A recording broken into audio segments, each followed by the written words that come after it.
en esta mañana en esa perspectiva fundamental de lo que es nuestro sínodo diocesano y nuestro sínodo de la Iglesia Universal, que es también diocesano, pero pues que estamos tratando de vivir y de poner en práctica nosotros aquí en esta iglesia que forma parte de la Iglesia Universal, la fundada por Cristo. La Madre Gloria Liliana,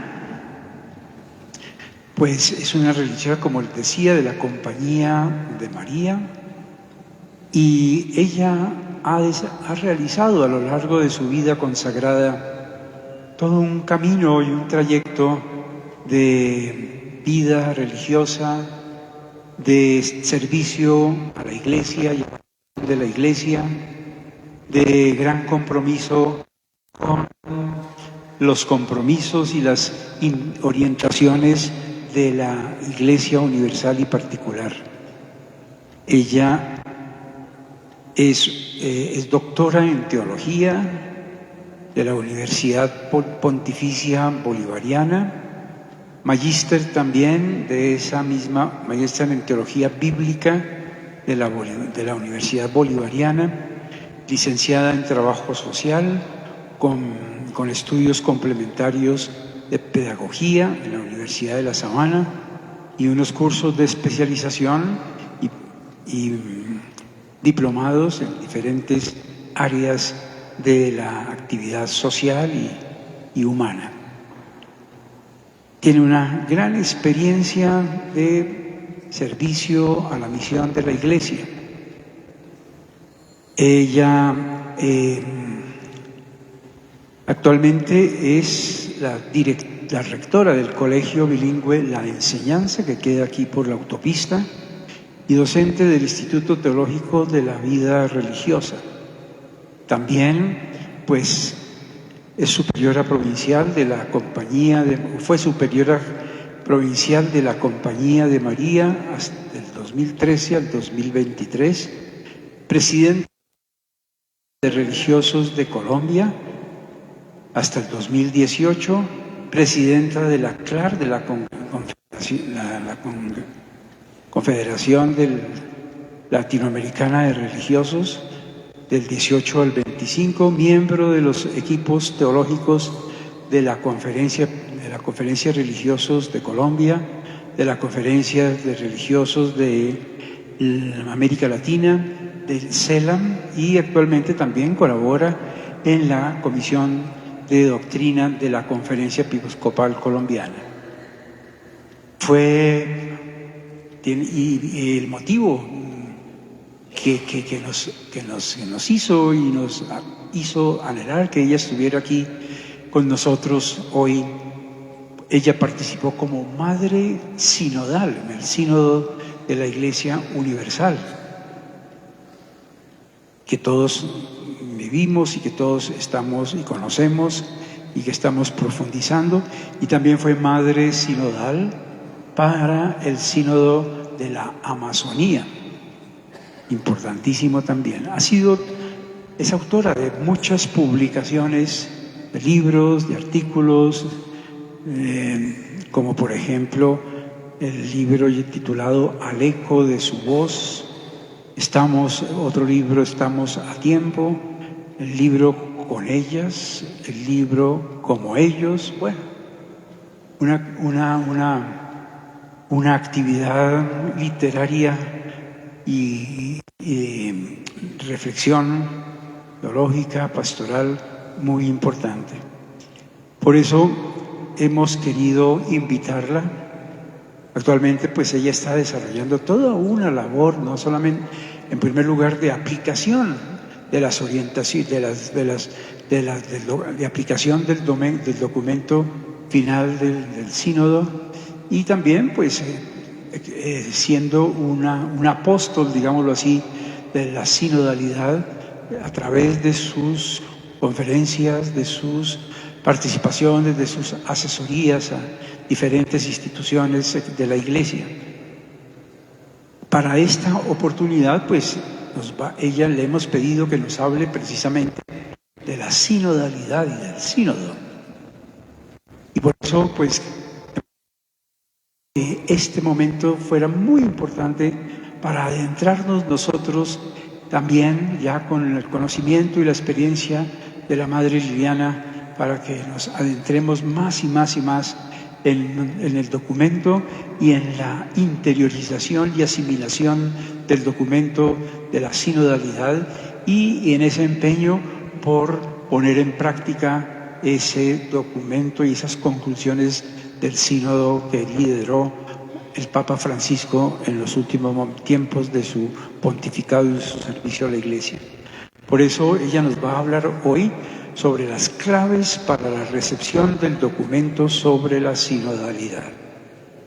Bueno, entonces pues antes de darle la palabra a la Madre Gloria Liliana, vamos a hacer la oración del sínodo universal que nos ayuda precisamente y nos dispone para acoger esta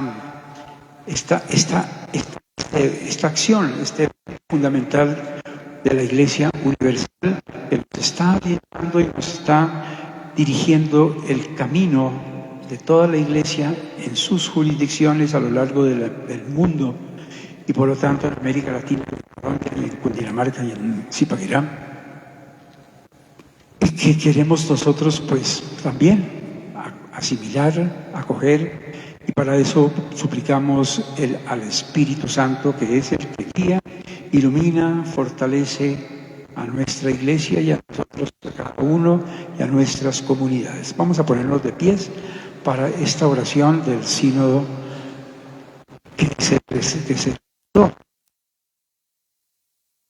durante la realización de estos dos periodos del sínodo que se realizó en Roma. Estamos ante ti, Espíritu Santo, reunidos en tu nombre. Tú que eres nuestro verdadero consejero, ven a nosotros, apóyanos, entra en nuestros corazones, enséñanos el camino, muéstranos cómo alcanzar la meta. Impide que perdamos el rumbo como personas débiles y pecadoras. No permitas que la ignorancia nos lleve por falsos caminos. Concédenos el don del discernimiento para que no dejemos que nuestras acciones se guíen por prejuicios y falsas consideraciones.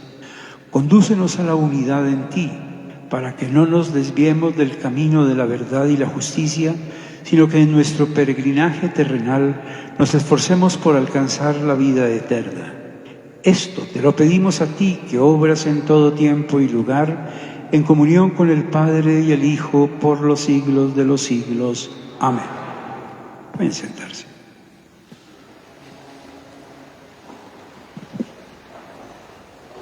Entonces, los dejo con la Madre Gloria Liliana. Muchísimas gracias.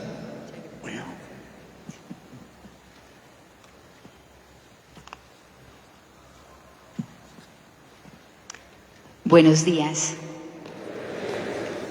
Para mí es motivo de alegría estar esta mañana con ustedes compartiendo este espacio de encuentro, de reflexión, en el fondo de preparación del corazón también para el misterio que viviremos la próxima semana. Agradezco mucho, Monseñor Héctor, la invitación que me hizo a poder compartir con ustedes y acompaño esta iglesia diocesana en la Pascua de Monseñor Carlos Gómez. Sientan mi oración, mi cercanía, que nos abrigue a todos la certeza de la resurrección. Me han invitado a que compartamos un poco en torno a lo que significa en este hoy de la Iglesia esta travesía sinodal. Todos nosotros sabemos, ministros ordenados, religiosos, laicos, todos sabemos que la Comisión Teológica Pontificia nos viene diciendo que el camino que Dios espera de la Iglesia en el tercer milenio es precisamente este. A partir de la experiencia, de lo que he vivido en los dos sínodos en los que Dios me ha dado la gracia de estar, el sínodo de la Amazonía y el sínodo de la sinodalidad, yo tendría para decir que el referente primordial de todos los procesos sinodales es Jesús de Nazaret, y que no puede haber una travesía sinodal que no pose los ojos en Jesús. Ese es el objetivo fundamental de la sinodalidad, ayudarnos a posar la mirada en Jesús. En el espíritu de la sinodalidad hay 5 claves que son muy importantes. La primera, el arte de escuchar. Podríamos decir que la actitud vertebral de todos los procesos sinodales es la escucha. ¿Escucha para qué? Para prestar oído a las invitaciones que en lo cotidiano Dios nos hace. Y escucha desde la misericordia, escucha al modo de Jesús, quien ungido por el Espíritu, nos dice el evangelista Lucas en el capítulo 4, versículo 18, ungido por el Espíritu, Jesús lo que hizo fue anunciarle la buena noticia a los pobres. Toda esta travesía sinodal es para que con la mirada fija en Jesús, nuestra iglesia pueda ser más radicalmente misionera. Contrario a lo que nos dicen los medios de comunicación, que a veces nos engañan con cosas mediáticas, en el sínodo había solo una pregunta. La pregunta era, ¿cómo ser una iglesia sinodal y misionera? Y todo el proceso sinodal lo que ha pretendido es responder a esa pregunta. Y para eso la primera clave es escuchar. ¿Qué quiere Dios de nosotros como ministros ordenados, como laicos, como hombres o mujeres consagrados? ¿Qué espera Dios de su iglesia? ¿Cómo necesita Dios a su iglesia en este momento de la historia? Y para eso es fundamental la escucha, porque lo que conduce a la conversión es la escucha. Lo que realmente nos transforma es esa disposición que tenemos de escuchar a nuestro Dios y de escuchar la realidad. La segunda clave es una mirada contemplativa de la realidad. Uno puede mirar la realidad de muchas maneras, uno puede hacer lecturas sociológicas, económicas, políticas de la realidad, pero en clave de sinodalidad es necesario hacer mirada de fe. Y la mirada de fe siempre es creyente y esperanzada. La mirada de fe siempre permite intuir por dónde nos está trabajando Dios, por dónde nos está jalonando Dios en lo más complejo de la realidad. Mirar la realidad como Dios la mira, mirarnos entre nosotros como Dios nos mira, darnos esas reiterativas oportunidades que Dios nos da. La tercera clave es que intentemos desaprender formas antievangélicas. A todos a veces en el camino de la vida se nos pegan formas antievangélicas de vivir, de ser iglesia, y tendríamos que desaprenderlas. Todo lo que es vertical, todo lo que es autoritario, todo lo que está teñido de un poder que daña, lo tendríamos que desaprender para aprender el modo de Jesús. Les voy a contar una anécdota. Finalizando la última asamblea del sínodo de la sinodalidad, era el día jueves, la asamblea terminaba el viernes, y ese día la iglesia nos anunció que el Papa Francisco nos estaba regalando un documento, Dilexis Nos.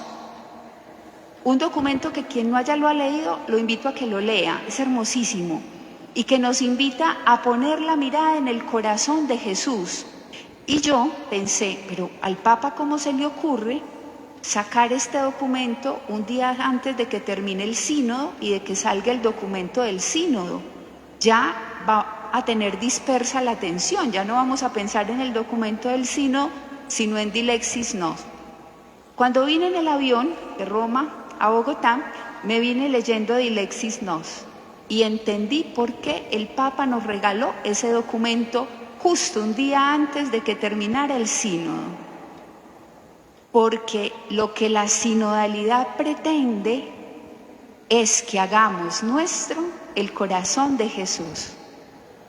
Lo que la sinodalidad pretende es que realmente configuremos nuestro corazón con el corazón de Jesús. Y para eso es necesario aprender el modo de Jesús. Por eso la tercera clave es desaprender esas formas antievangélicas. La cuarta clave es la itinerancia existencial y geográfica. La iglesia desde el origen es salida, la iglesia desde el origen es camino. ¿Ustedes recuerdan cómo llamaban a los primeros cristianos en Antioquía de Siria? Los llamaban los del camino.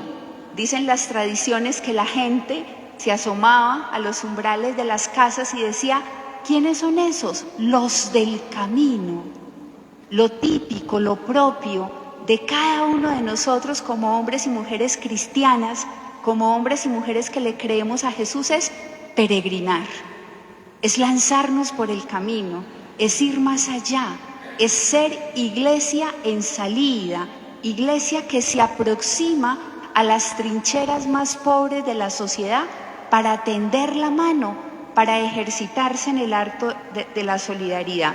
Y por eso la quinta clave es la salida misionera, que en el magisterio del Papa León ha sido tan importante. El Papa León, desde que asumió su misión el año pasado, nos viene diciendo, iglesia misionera, por ahí es el camino, porque el camino es mantener vivo la riqueza de esta buena noticia que cada uno de nosotros ha recibido, y por eso en cada uno de nosotros, laicos, religiosos y ministros ordenados, hay un misionero, hay una misionera, hay un portador de una experiencia, y esa experiencia es la experiencia de Jesús resucitado que es necesario comunicar.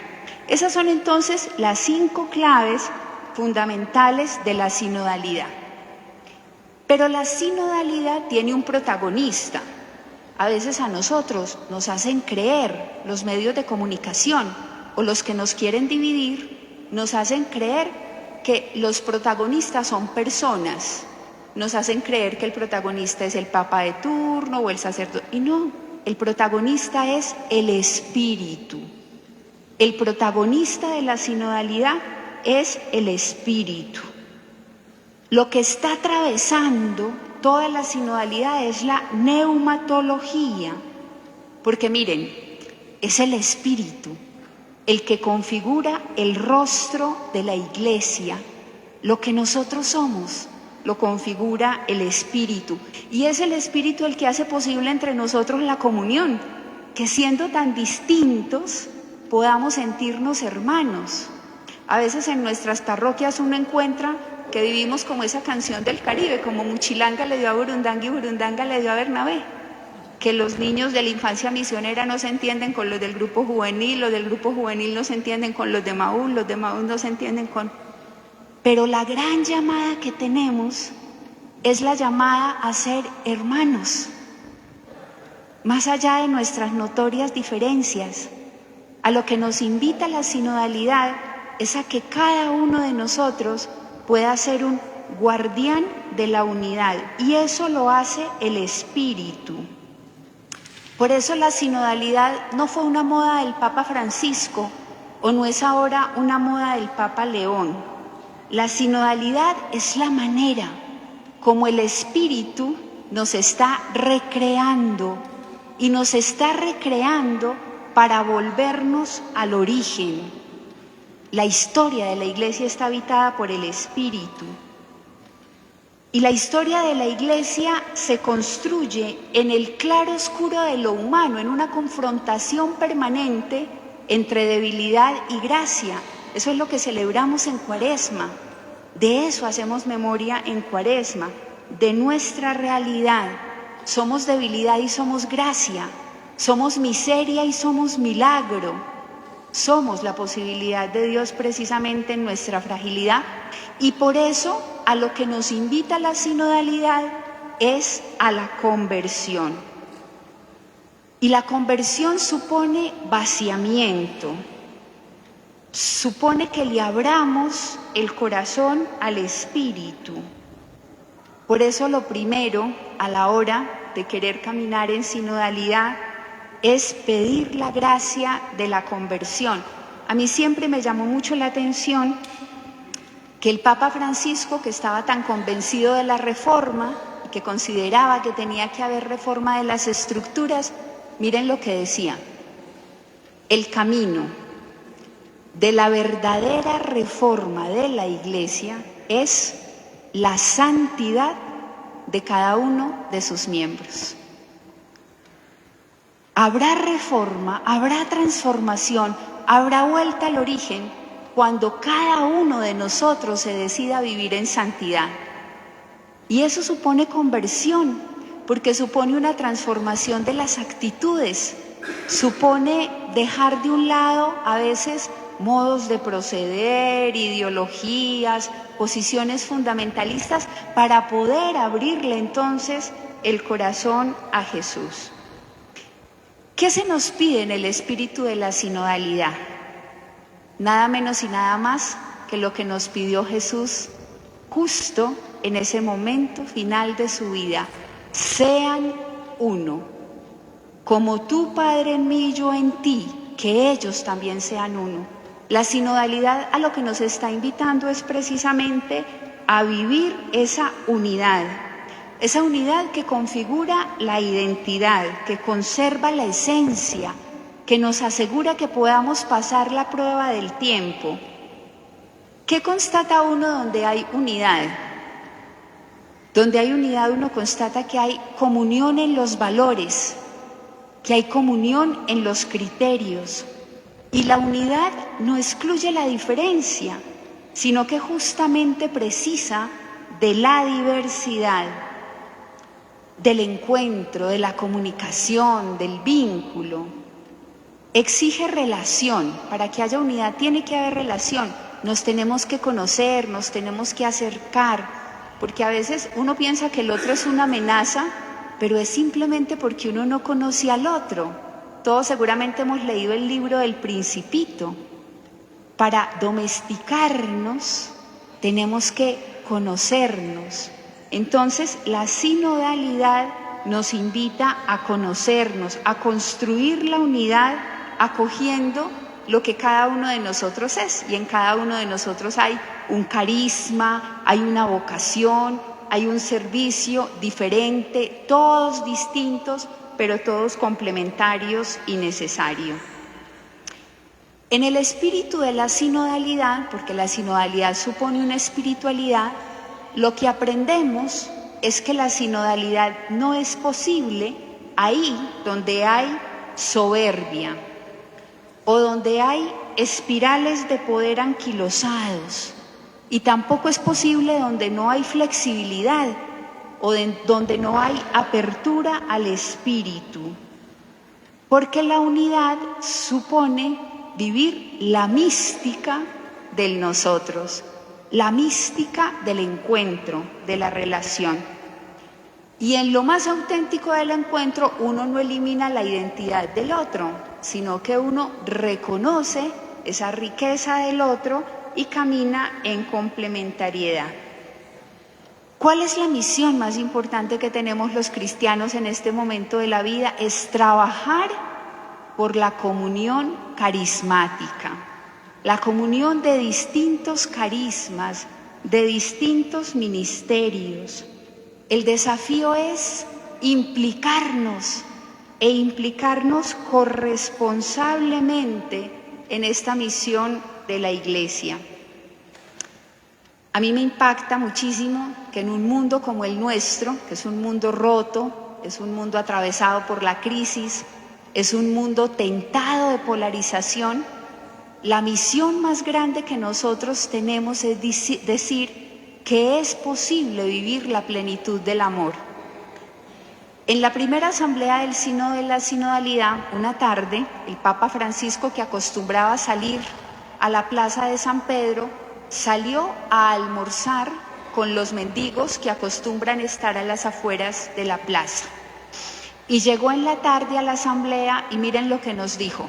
Nos dijo: le estuve preguntando a las personas que estaban en la plaza qué esperaban de la Iglesia. Y no me dijeron que esperaban dinero, soluciones, respuestas. Me dijeron que esperaban amor. porque lo más típico, lo más auténtico que nosotros tenemos para ofrecer en este hoy roto de nuestra sociedad es amor. El mensaje más elocuente que nosotros podemos dar como iglesia es que podemos vivir como hermanos en un mundo de polarizaciones. El gran mensaje que nosotros tenemos para dar es que es posible esto que yo veo desde aquí, ser cuerpo eclesial, hermanos y hermanas con distintos ministerios, con distintas vocaciones, pero llamados a la única vocación eclesial por excelencia, y esa única vocación es sígueme. Y sígueme para desvivirte en el arte del amor hasta el extremo. ¿Quién inspira la sinodalidad? La inspira la Trinidad, Dios Trinidad. Toda relación inspirada en el estilo trinitario requiere de una nueva mirada contemplativa que tiene que tener dos características. De un lado tiene que ser más teologal, pero de otro lado tiene que ser más encarnada, más capaz de conocer también la realidad. Quienes tienen una profunda experiencia del Espíritu, lo que hacen es que conducen a sus comunidades a la renovación. Son audaces, son creativos, intentan prolongar esta obra creadora de Dios, no desestiman lo que encuentran, van donde el Espíritu los está conduciendo. La Iglesia, contemplando a la Trinidad, está hoy más que nunca abocada a un nuevo modo relacional. Y ese nuevo modo relacional tiene que ser más capaz de escuchar para hacer resonancia de las distintas voces y para ubicarse, como nos lo decía el documento de Aparecida, haciendo posible ese diálogo de fe, ciencia, fe, tecnología, fe, arte, fe, deporte. La iglesia es plural, solo mirarnos aquí, la iglesia es plural, es un tejido variopinto, repleto de diversidad, pero la llamada que desde el origen para todos nosotros resuena con fuerza es que sean uno, y eso solo es posible en adhesión a Dios y con conciencia de hermandad. Por eso la eclesiología, que está a la base de los procesos sinodales, es la eclesiología del pueblo de Dios, pueblo que en diversidad de carismas, ministerios y vocaciones adquiere una dignidad común en el bautismo. La dignidad que nos hace hijos de Dios. El título más importante de mi vida no es que soy doctora o que soy religiosa, monja. Ese no es el título más importante de mi vida. El título más importante de tu vida no es que eres médico o comerciante. El título más importante de nuestra vida, el que cambia radicalmente el rumbo de nuestra vida, es que somos hijos de Dios. Eso nos marca el destino, eso nos marca el rumbo y eso nos conduce a ser definitivamente y radicalmente en toda circunstancia hermanos. Todos los creyentes estamos convocados a vivir la plenitud de la vocación que cada uno ha recibido en la iglesia. A ti Dios te llamó, te necesito como ministro ordenado. A ti te llamó, te necesito como mujer catequista. A ti te llamó, te dijo te necesito de misión, acompañando, visitando a los enfermos, confortándolos en lo que viven. La vocación que hemos recibido es en el fondo el sello de nuestra identidad y nuestra iglesia necesita de las distintas vocaciones y de los distintos ministerios. Todos estamos invitados a darle al mundo y a darle a la iglesia eso que somos, eso que tenemos. Quienes nos sentimos convocados por Dios a vivir la plenitud de la vivencia cristiana, estamos entonces animados por el Espíritu Trinitario a vivir la plenitud del amor. La tarea que todos nosotros tenemos es ayudar a construir el nosotros eclesial. A veces todos tenemos como una tentación, y esa tentación es ser individualistas, narcisistas, pensar que cada uno de nosotros se basta a sí mismo. Pues hoy la gran llamada que se nos hace en la iglesia es: vamos a construir el nosotros eclesial, y eso requiere conversión. Pasa porque nos ayudemos los unos a los otros a desarrollar lo mejor de nosotros mismos.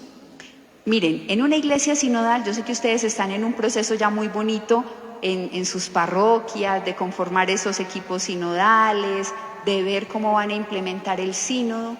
En una iglesia sinodal no solo se nos está pidiendo caminar juntos, porque en el fondo eso es lo que la palabra significa, pero no solo se nos pide caminar juntos, se nos pide aprender a reunirnos, a trabajar y a discernir juntos, a que juntos podamos preguntarnos qué quiere Dios de nosotros. Y eso lleva entonces a la iglesia a buscar formas creativas de interactuar, de integrarse, de tomar decisiones. En el fondo se requiere conversión de las actitudes, conversión de las relaciones, conversión de las estructuras. Así está estructurado el documento del sínodo, a partir de conversiones. Pero se requiere también una conversión pastoral. Cómo vivimos y asumimos cada uno de nosotros la misión que se nos confía en esta hora de la iglesia. Y la conversión supone que le demos el protagonismo al Espíritu, que nos vivamos desde la centralidad en Jesús y en escucha atenta a la realidad, porque la realidad es el lugar teológico por excelencia, la realidad es el lugar de la manifestación de Dios. Es ahí donde Dios nos dice que quiere y que espera de nosotros. A una iglesia sinodal le corresponde entonces ser esa narrativa creíble de lo que Dios espera de ella. Todos estamos insertos en esa peregrinación sinodal. Todos estamos convencidos de que hay cosas que tienen que cambiar, de que es necesario ajustar algunas cosas, y echarnos a andar en este hoy de la iglesia supone que intentemos caminar juntos con la conciencia de esa dignidad común que hemos recibido en el bautismo.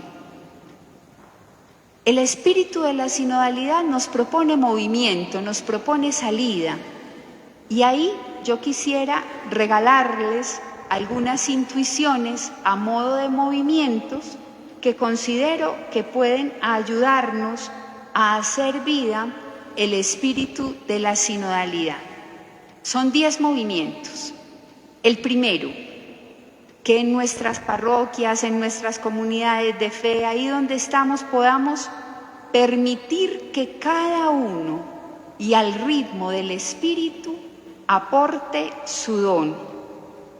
Eso se traduce entonces en que prioricemos el discernimiento como escenario del espíritu, y a que ayudemos a cada persona a descubrir cuál es su vocación.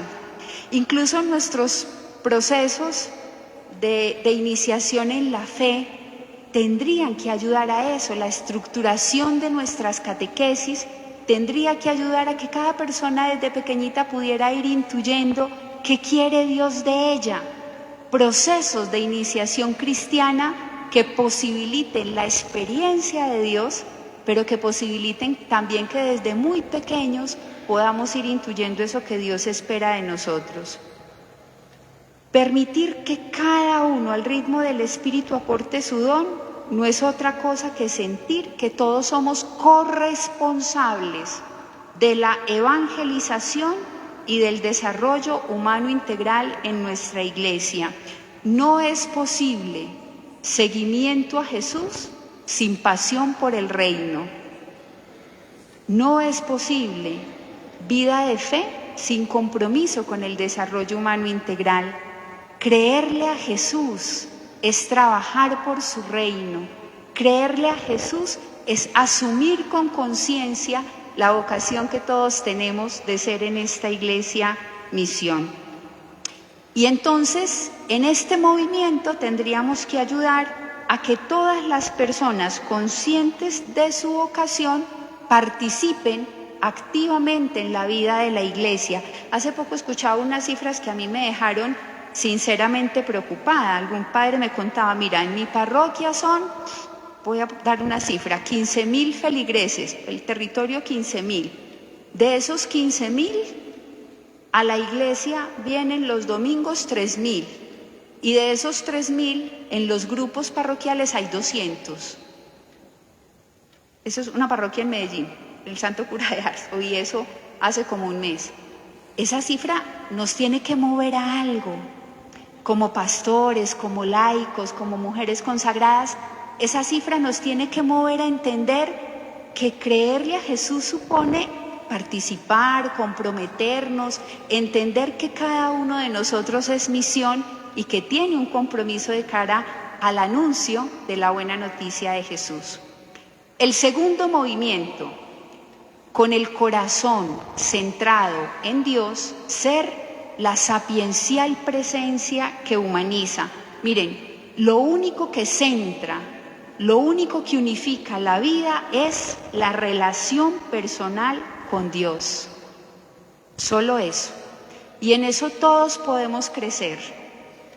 Sacerdotes, religiosas, laicos.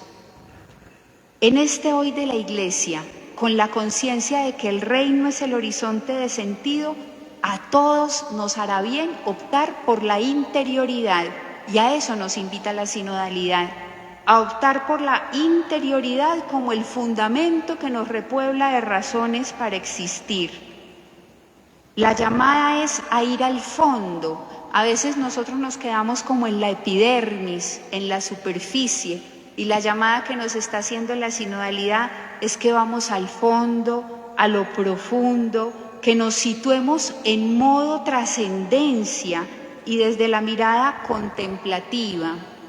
La llamada que nos hace la sinodalidad es que hagamos nuestro el modo de Jesús. Y el modo de Jesús se bebe en el Evangelio. A veces nosotros escuchamos a todos los youtubers de turno, leemos a todos los teólogos de turno, buscamos todos los libros de autoayuda de turno, pero no buscamos lo fundamental. El centro es la palabra de Dios. Lo que nos tiene que resonar es la palabra de Dios. Lo que tiene que estar al centro de todas nuestras comunidades es la palabra de Dios. Porque la gran llamada es que con el corazón centrado en Él, nosotros podamos ser esa presencia entonces que humaniza. El tercer movimiento es ser en autenticidad para ser con otros y permitir que fluya en libertad la gracia. El espíritu sinodal nos plantea el desafío de hacer que la comunión sea el modo natural de establecer la relación. Se trata de que aprendamos a purificar las relaciones. A veces entre nosotros nos juzgamos o nos marcamos. A las que somos monjas a veces decimos, es que ella desde el noviciado es así, o los sacerdotes, es que él desde el seminario es así. Pero resulta que Dios todos los días nos está haciendo. Dios todos los días nos está dando oportunidades.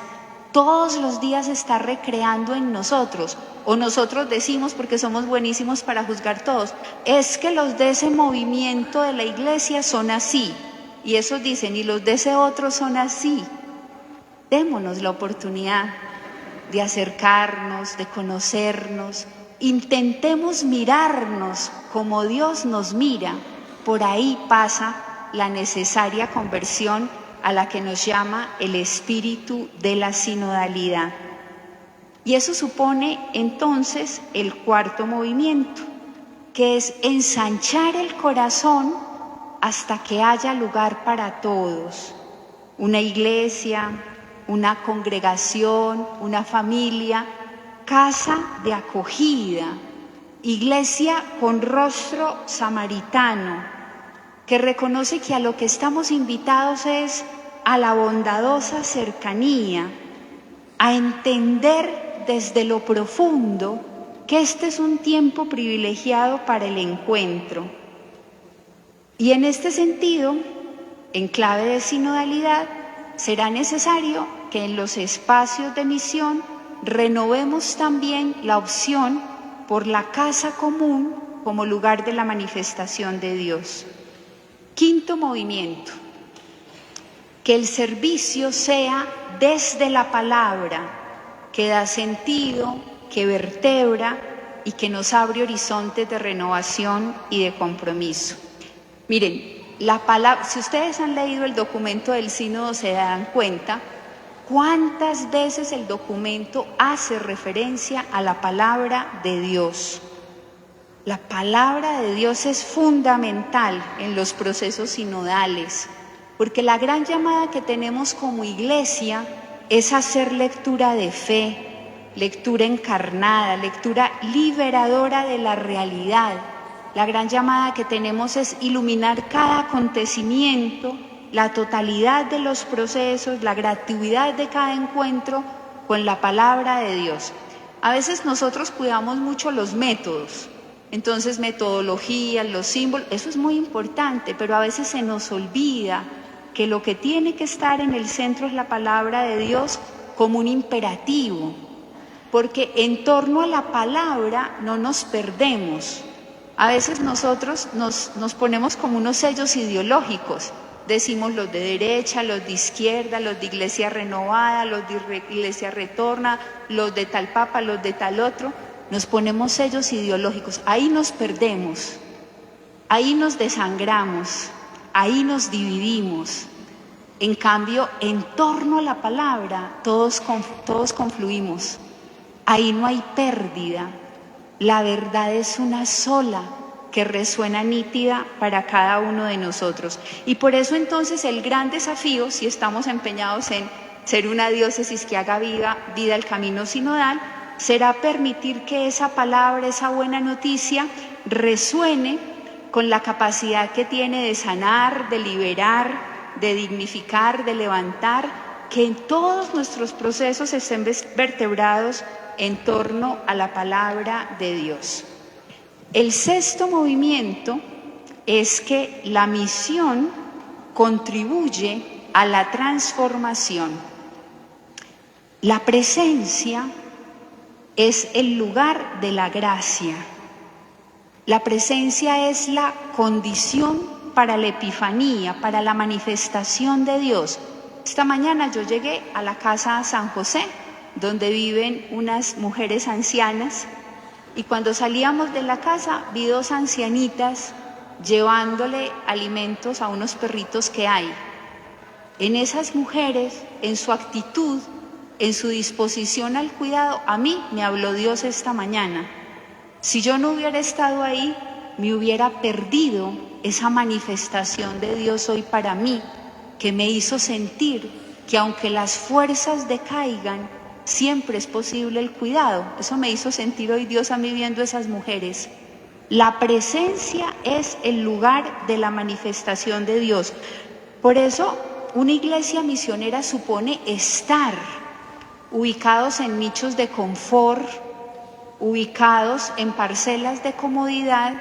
Difícilmente vamos a habitar esa realidad en la que Dios nos está animando a vivir ese talante kenótico de salida, de entrega de nuestra iglesia.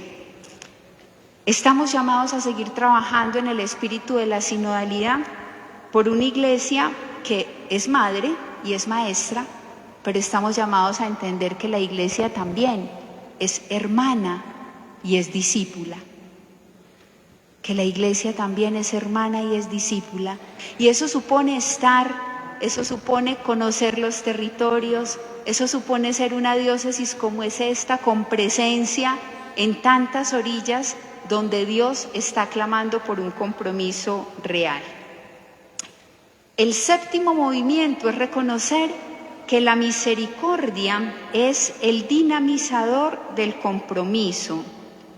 La opción por Jesús tiene consecuencias, supone construir el reino, reconociendo la misericordia como dinamizador de ese compromiso que tiene que ser necesariamente solidario. Por eso, la salida misionera es el camino para vivir la plenitud de esa vocación que cada uno de nosotros ha recibido en la Iglesia. Y la gran invitación es ubicarnos ante la realidad, ante cada persona con entrañas de misericordia, dejarnos desacomodar por la realidad, reorganizar estructuras, reorganizar proyectos comunitarios, reorganizarlo todo en función de las necesidades del reino y ayudar a que lo que somos nos conduzca a las fronteras, donde están los más pobres, al descampado, por esos territorios de migración, de trata, donde los niños o los jóvenes están viendo vulnerados sus derechos. A eso se nos invita, a ser una iglesia con entrañas de misericordia, una iglesia que, como se nos recuerda en Fratelli Tutti, cuando se recoge ese ícono del buen samaritano, entienda que la gran misión es cuida de él. La gran misión que tenemos como iglesia es ese permanente cuida de él, del más frágil, del más herido, porque la gran misión es ser como iglesia una posibilidad de vida digna y de vida plena para todos. El octavo movimiento que nos propone la sinodalidad es la escucha. La escucha es el susurro que trae la conversión. Sin la escucha no es posible un servicio al estilo de Jesús. A mí me impacta cuando le pregunto a mis papás, a mi mamá ya, pero a mi papá murió hace 3 meses, cuando les preguntaba, ¿cuál es el sacerdote que a ustedes más les ha marcado la vida? Nosotros llevamos 50 años viviendo en la misma parroquia. Y mis papás no me decían el más sabio, el más preparado, el más teólogo, el que mejores homilías hacía, sino que me hablaban de un padre que se llamaba Manuelito, que era quizás el más sencillo, pero era el que visitaba a toda la gente, el que sabía el nombre de todas las personas, el que los escuchaba. Todos estamos ávidos de testigos que escuchen. Este mundo nuestro, sobre todo después de la pandemia, es un mundo que ha venido a recordarnos que todos los seres humanos estamos ávidos de ser escuchados. Hay una teóloga norteamericana que se llama Joan Crisner, y Crisner dice que la necesidad más fuerte del ser humano es la necesidad de ser escuchado. Nosotros necesitamos que nuestros pastores nos escuchen, pero nuestros pastores también necesitan ser escuchados. Los niños de nuestras comunidades necesitan ser escuchados, los jóvenes. Hoy hay muchas situaciones complejas de salud mental. Lo que produce conversión es la escucha. Sin escucha no hay un servicio a la manera de Jesús. Escucha limpia, escucha transparente. La escucha se constituye en la actitud vital de la sinodalidad, simplemente porque la escucha nos ubica en el lugar del otro, ahí donde lo que nos resuena es la palabra del otro, sus necesidades reales. Y miren, la escucha nos libera de protagonismos, la escucha nos libera del accionar mediático, populista, mesiánico, la escucha nos libera de creer que nosotros tenemos todas las respuestas. Puede que a veces uno encuentre un padre que cree tener todas las respuestas, pero muchas veces uno encuentra una sacristana que cree tener todas las respuestas. Todos podemos convertirnos, a todos nos hace bien escucharnos. A todos nos hace bien ubicarnos en el lugar del otro. Lo que nos convierte es la escucha. Les voy a contar una anécdota. El primer sínodo en el que Dios me dio la gracia de participar fue el de la Amazonía. En ese entonces, los sínodos no eran así en mesas redondas de conversación en el espíritu, sino que eran así como en un teátrico que hay ahí en el aula Pablo VI, que se sentaba adelante el Papa, los cardenales, los obispos, los sacerdotes, los diáconos, las religiosas, los religiosos, los laicos, era así.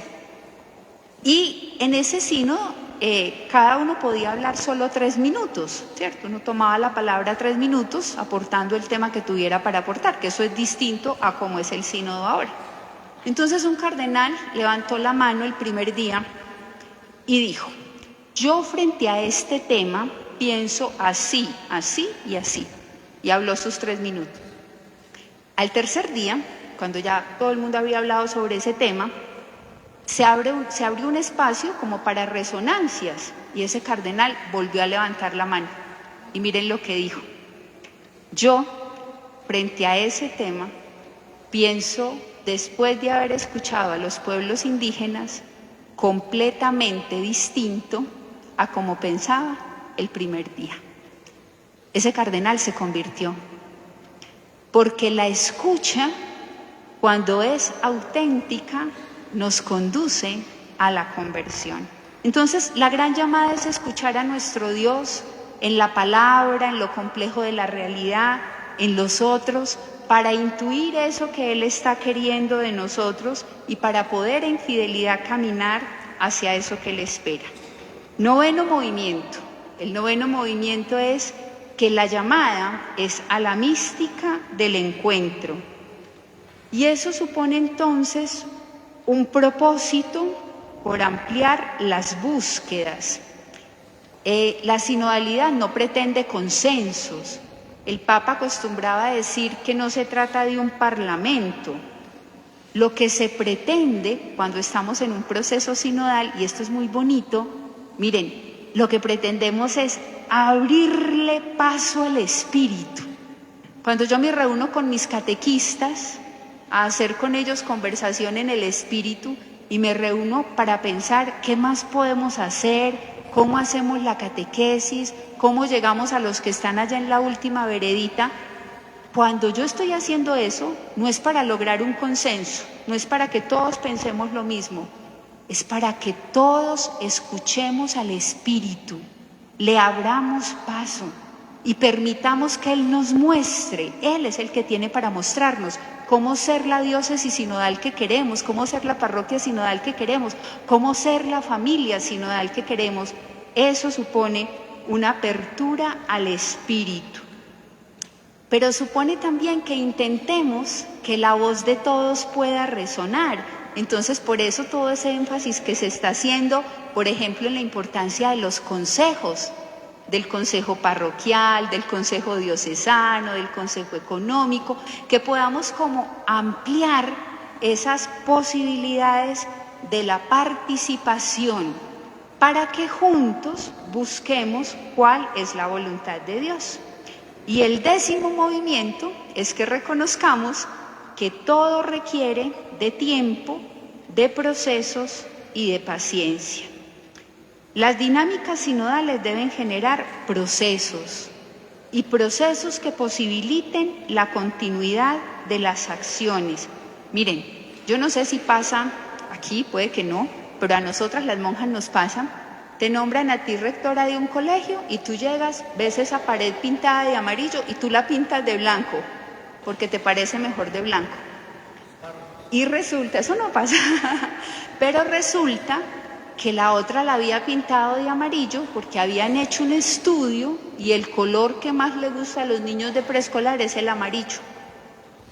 Cuando hacemos cosas que no están interrelacionadas, cuando hacemos cosas que son solo fruto de mi sensibilidad o de mi gusto o de mi manera de entender, corremos el riesgo de que eso no pase la prueba del tiempo. Por eso es tan importante tener planes pastorales, por ejemplo. Por eso es tan importante que haya intencionalidad en las acciones. La lógica del proceso es muy importante en estas dinámicas sinodales. La paciencia en la lógica del proceso es lo que fecunda todo. El cambio ya está en marcha,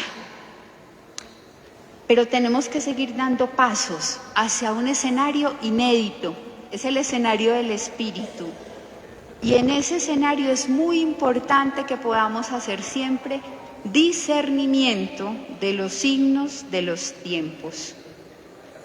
Todos queremos que hayan transformaciones y todos estamos poniendo el corazón y lo poquito que tenemos para ayudar a hacer reino de Dios ahí donde estamos. Y eso supone de paciencia, porque muchas veces el ritmo de las transformaciones no responde a las expectativas que nosotros podamos tener. ¿A qué nos conduce la sinodalidad? A ser iglesia en salida, iglesia samaritana, iglesia misionera. Y la sinodalidad nos conduce fundamentalmente a tener un corazón semejante al de Jesús. Yo voy a parar acá porque el Padre me dijo que quería que abriéramos un espacio para el diálogo. Entonces te doy la palabra, Padre, y luego si quieres cierro. Muchas gracias, hermana Liliana. Quería pues de pronto abrir este espacio para, si entre este cuerpo sinodal que tenemos enfrente hay algunas inquietudes, preguntas, de acuerdo a precisamente estas 10 claves que nos dio la hermana a la introducción, y el que quiera de pronto hacer alguna pregunta para que pues haga eco de esto, o de pronto una aclaración a la hermana puede hacerlo. ¿Alguna pregunta? ¿Perdón? Sí, una pregunta sencilla a la hermana.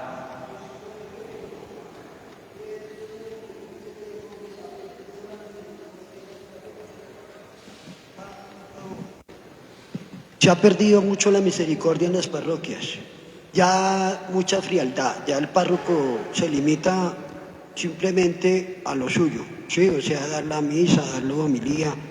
Le falta ese amor, ese anécdota que usted dijo de ir a una casa, de ir a visitar al enfermo, de quien está preso, de las necesidades básicas de la comunidad, que uno no quiere solo ir allá, porque los que venimos a la iglesia es porque amamos a Cristo, queremos escucharlo.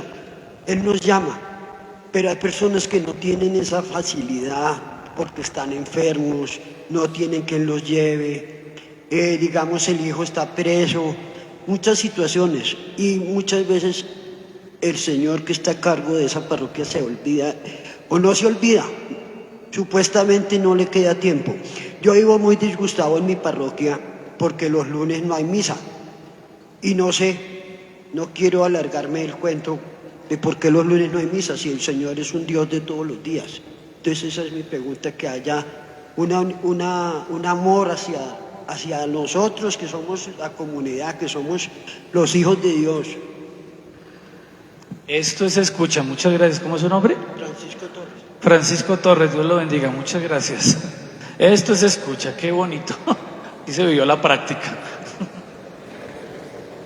Don Francisco, muchas gracias por tu pregunta. Bueno, yo creo que dos cosas te voy a decir. Una, creo que seguramente no hay misa los lunes porque también nuestros pastores tienen que descansar. Y también a nuestros pastores los tenemos que cuidar, ¿cierto? Entonces creo que seguramente esa es la razón. Pero el hecho de que no haya misa no quiere decir que no pueda haber comunidad de fe. Y ahí es donde nos reta la sinodalidad. Entonces, aunque a lo mejor no haya Eucaristía, si las puertas del templo están abiertas, podemos ir como comunidad de fe y hacer una paraliturgia y estar juntos en torno a la palabra y compartir la fe. Eso como con relación a lo primero. Y lo segundo, yo creo que todos estamos completamente de acuerdo contigo en que la iglesia es por esencia manifestación del rostro de Dios, y por eso la iglesia es por esencia misericordiosa, pero no podemos esperar que sean los otros. O sea, yo no puedo esperar como sacerdote que sea mi obispo. Yo no puedo esperar como mujer consagrada que sea mi párroco. Yo no puedo esperar que sea el laico. A todos nos corresponde. Entonces, es un poco como vivía, por eso es volver al origen también. Recordemos los hechos de los apóstoles. ¿Cómo era esa primera comunidad cristiana? Era una comunidad atenta, así nos lo dicen los hechos de los apóstoles, atenta a las necesidades de los demás. Pero eso no es solo tarea de la persona que a lo mejor tiene el liderazgo en la comunidad, eso es tarea de todos. Y a veces nosotros también somos muy cómodos en la manera de vivir nuestra experiencia de fe. A veces solo somos cristianos de misa los domingos, pero no, nuestra tarea de fe supone que nosotros podamos estar atentas a las necesidades de los demás y que podamos tender la mano los unos a los otros. Pero tú tienes razón en que solo le creemos a Jesús si vivimos plenamente Mateo 25. Si entendemos que donde está el que tiene hambre está Dios, donde está el preso está Dios, donde está el... Y si entendemos que lo que nos corresponde entonces es vivir un compromiso solidario y misericordioso con los sufrientes de la historia, y eso es tarea de todos. A todos nos compete ser Iglesia misericordiosa e Iglesia samaritana. Gracias por tu pregunta.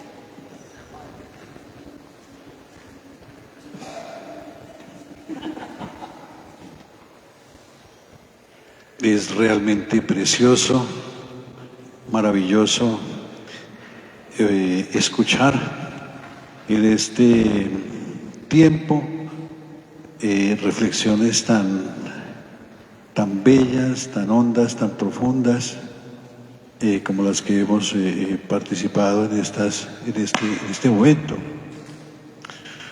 Una de las realidades que a mí como sacerdote me cuestiona mucho para esta vivencia de esta experiencia sinodal es ser coequipero, o sea, trabajar en equipo. Sí, porque me parece que necesitamos, como dices tú, aprender a desaprender. Porque en realidad nosotros hemos sido casi formados en la mayoría en la iglesia, no solamente los sacerdotes sino los laicos, en la formación una formación para un trabajo como individual, por ser líder. En realidad esas experiencias que se han dado de good leader, good shepherd, de buen líder, buen pastor, que es dar el sentido de liderazgo siendo pastor y compartiendo el liderazgo, que es la corresponsabilidad que nos dice la parte sinodal, pues es muy difícil de lograrla. Nos corresponde hacer de verdad, tener mucha humildad, bajarnos mucho en muchos esquemas, y eso a veces duele, o parece que eso es como ir en contra de la naturaleza misma de la formación que uno ha tenido. Entonces, desde esa experiencia que tú has tenido allá en las diferentes participaciones, ¿cómo se ha abordado eso? ¿Cómo se ha hecho eso? ¿Cómo hacerlo nosotros más fácil? Gracias, Padre. Esa es la gran conversión que tenemos que hacer todos. Porque en todos nosotros hay vestigios de soberbia, de poder. En los conventos se dice que la que más manda no es la provincial, sino la que tiene las llaves de la cocina. Y miren, a todos nos pasa, independientemente de la vocación que tengamos, del rol que tengamos, todos tenemos una tendencia como a mirarnos a nosotros mismos, a pensar que somos el centro del universo. Tenemos una tendencia al narcisismo, al individualismo, a la búsqueda del propio bienestar, y por eso la gran conversión es poder hacer posible el nosotros eclesial, Y es esa disposición entonces a caminar con los otros. Y a veces no es fácil caminar con el otro, ¿cierto? Hay un poeta que a mí me gusta mucho, que fue obispo, se llama Casaldáliga, tiene un poema chiquitico que dice: el difícil otro. Esto sirve para la vida de pareja y para la de comunidad, para la del seminario. Miren, el difícil otro, el difícil yo, el duro nosotros de la comunión. El difícil otro, el difícil yo, el duro nosotros de la comunión. Eso es una realidad. Construir lo común es lo más difícil, pero esa es la gran apuesta cristiana, y sí supone humildad. Supone muchísima humildad, porque supone querer ubicarnos en el lugar del otro, decidirnos a caminar con el otro, a entender las necesidades del otro, a entender la lógica del otro, para poder buscar juntos entonces qué es lo que Dios espera de nosotros y para poder vivir una auténtica participación. Tal vez ser hermanos y construir el nosotros es lo más difícil, pero es lo más auténtico de la vida cristiana. Yo estoy convencida que el gran profetismo de la Iglesia hoy es el profetismo de lo comunitario. En un mundo en el que rusos y ucranianos se desangran, en el que palestinos e israelíes se desangran, decir que en el sínodo podían estar juntos, esto es verdad. Una mujer rusa, que era la directora de la pastoral juvenil, una mujer como de 25 años, era la directora de la pastoral juvenil en Rusia, con una mujer ucraniana, y podían estar en la misma mesa, y podían comer del mismo pan, y podían sentirse hermanas. Eso es lo que nosotros como iglesia le tenemos que decir a nuestro mundo. Esa fue la utopía por la que Jesús vino y dio la vida, porque nos quería hermanos, porque nos sueña hermanos, porque sueña que seamos uno. Pero eso no es fácil. Eso supone hacer el camino de la conversión, y la primera y más necesaria conversión es la de las actitudes. Uno siempre está esperando la conversión de los demás, que él cambie, que ella cambie. Soy yo, el que de cara a Dios tengo que cambiar, y en la medida en que yo cambie, entonces va a ser posible ese nosotros eclesial. Eso supone humildad, eso supone eso que decía Francisco: el camino de la verdadera reforma de la Iglesia es la santidad de cada uno de sus miembros. Y eso pasa siempre por abrazar un camino de humildad, de kenosis, de no poder, de ubicarnos más sencillamente ante la vida, en el fondo de tener un corazón limpio, porque quienes tienen el corazón limpio son los bienaventurados. Creo yo que es por ahí, Padre. Hermana, ¿cómo está? Buenos días. Bueno, soy la hermana Jessica de la comunidad Lumen Day, y pues usted nos ha mencionado que hay que trabajar mucho más, digamos, la horizontalidad y pues que esa verticalidad no sea un autoritarismo, ¿cierto? Pero quisiera que si por favor puede ampliarnos un poquito o profundizar un poco de cómo, pues porque desde la vida consagrada, pues bueno, todos estamos llamados a la obediencia, pero digamos yo personalmente, en el voto de obediencia, aunque implique cruz, he descubierto una gran felicidad, ¿no? Como que eso es como una garantía de estar en la voluntad de Dios. Entonces quisiera que por favor si puede ampliarnos un poquito cómo la obediencia no riñe con esa horizontalidad a la que estamos llamados. Gracias. Muchas gracias a ti, hermana. Nosotros somos 3 hijos, 2 mujeres y un hombre, y las 2 mujeres somos monjas. Mi hermana pequeña, cuando entró, mi mamá decía: ¿cómo así? No hay vocaciones y las únicas que hay son mis hijas. Les decíamos: al que no quiere caldo se le dan 2 tazas. Mi hermana pequeña era muy libre. Yo jamás pensé que ella quisiera ser monja, porque era muy, muy libre. Y de pronto, cuando ella estaba en una zona de misión y empezó a escribirme cartas que decían: he descubierto que la verdadera libertad es hacer la voluntad de Dios. Obediencia no es sumisión. Obediencia es disponibilidad, por lo menos para nosotras las mujeres y los hombres consagrados que abrazamos ese voto. Para nosotros la obediencia es la búsqueda sincera del querer de Dios.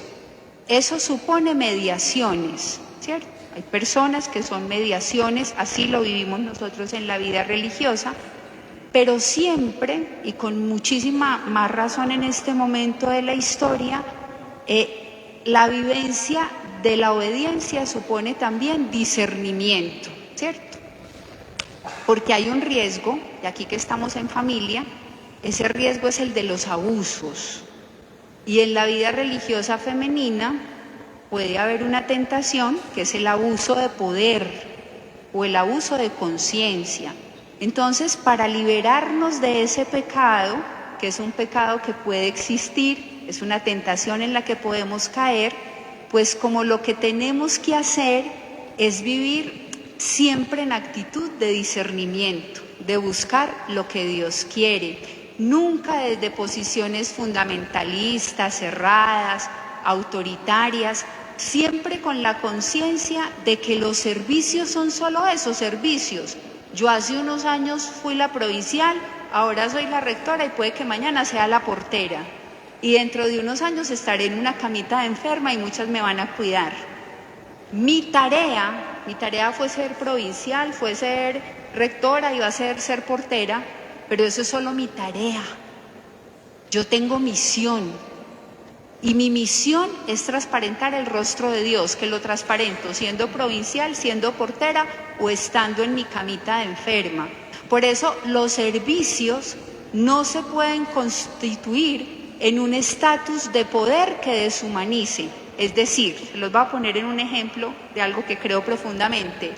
El muslo más grande de la gallina no tiene que ser para la provincial o para la rectora, sino para la que más lo necesite, para la más frágil, para la más enferma.